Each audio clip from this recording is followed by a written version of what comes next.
Jimmy, no? Mayang gabi, kaninyang tanan. Hello. At give it up for... Just to make sure I have the correct. Isa sa iyong mga plataforma ay ang giyera kontra korupsyon. Yes. Tapos, ang tanong, ano ang gagawin mo kung ang iyong asawa ay laging merong luxury bag na nabibili or nabili ka bawat buwan? I think Katulad ng nasa anak ng isang politiko na nasa saan? Nasa doon, basta nandun. saan ba 'yun? Nasa orange side, no? Nasa orange side, no? Ang qualification nito is, yung bag siguro niya, hihigit pa, yung bags niya every month, hihigit pa sa salary grade 31 ng isang senator. Halimbawa, halimbawa, yung asawa mo, qualification. isang kapitan lang ng barangay. Tapos ang tatay niya, isang Mahirap mayor na lang. nila, no? Diba? Oo. So, paano mo aanohin yung asawa mo na laging bumibili ng luxury bag? Okay. Lagay na lang natin sa pangalan na Hermes.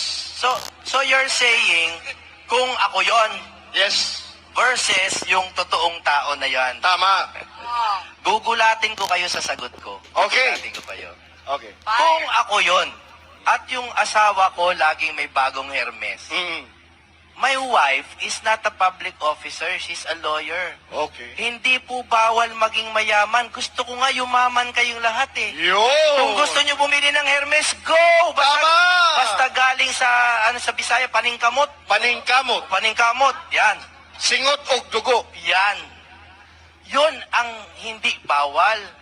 Pero kapag kahit barangay captain po, o kaya kahit ano, alam nyo po, nasa Constitution po, ang public officers should lead modest lives. Tama. Nakalagay po yan, public office is a public trust. Yun.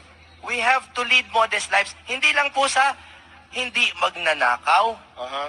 Ang buhay natin dapat modest. Kasi po, tayo ay hindi pwede magpakita ng thoughtless extravagance ang tawag nila. Walang habas na pagmamalabis. Yes. Sobra-sobra na. Kaya ang mga gagawin ko krimen. dyan, pag ganyan ang asawa ko, hihiwalayan ko na lang. Ayun!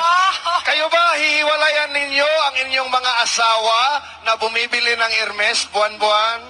Katulad na lang ng Committee on Appropriations, Vice Chair and Acting Chair ngayon. Kasi nga, Lagay na lang natin sa pangalang si ano. wag na lang. Oo. Wag na. She Isipin can mo, afford ang- naman. ang hirap-hirap nakawin ng pera ng bayan, tapos Tama. gagastusin niya lang. Tama. At may mga blanco pa, ha? At may mga blanco pa. Attorney, pero she can afford naman.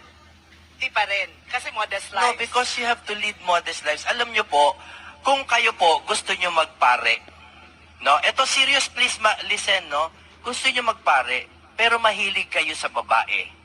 Huwag ka na magpare. Bakit mo ako tinitingnan? Hindi, ano lang. Ba't dito ka nakatingin Aksidente mahilig sa lang, babae? kuya. Baka lalaki yung hilig ko. Aksidente lang, sir, no? Aksidente. Napaganon ako eh. Okay. Hindi, totoo po yan. Kung kayo po, gusto nyo talaga magdoktor, pero takot kayo sa dugo, huwag na kayo magdoktor. Tama. In the same way, na kung gusto nyo magpolitics, pero malibog kayo sa pera, Yun. no? Malibog ha. is Nalilito. Bigaon. Oo. Malibog in Tagalog is bigaon. So bigaon ka sa Oo kwarta. ba? Hindi, totoo yan eh. Lahat po tayo, hindi tayo perfecto. We have our frailties. Pero kung ikaw, mahilig ka sa pera, magnegosyo ka na kasi public office is a public trust.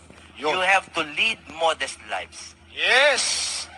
Palakpakan Totoo naman yan. dyan, Totoo mga yan. Cebuano at Hindi ako nangangampanya. Juana, you have my vote na. Of course, he has my very, vote. Our very vote. good answer. Kasi I like the fact na nag-recognize siya na mga babae pwedeng mag-earn more than Bakit their hindi? husbands. Of course. Tama. Of course. And we encourage our women to earn more than their husbands. Honestly, because women actually drive the economy Yes. much better than men are. Tsaka Because they run the household as well. Yes, saka isa po po, sir, ito ho talagang message ko lagi, hindi po bawal yumaman.